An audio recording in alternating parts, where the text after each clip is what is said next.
in aad muuqaalada u isticmaashaa motion background waxay qayb ka qaadanaysaa inaad hesho views fara badan.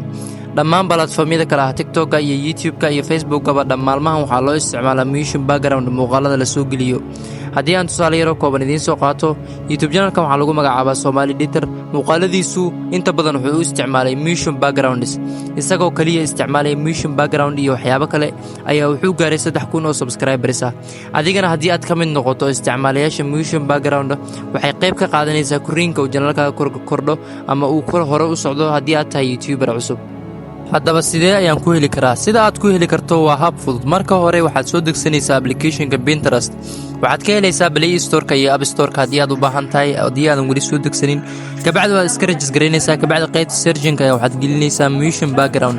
waxaad helaysaa motion background yaal ayagoo muuqaal ah iyo iyagoo sawir ahba haddii aad u baahan tahay. insha Allah muuqaalkan muuqaal ku xigana waxaan soo gelin doonaa sida kabkaad muuqaalo professional loogu edit gareeyo. Peace and love. hada wasalaam.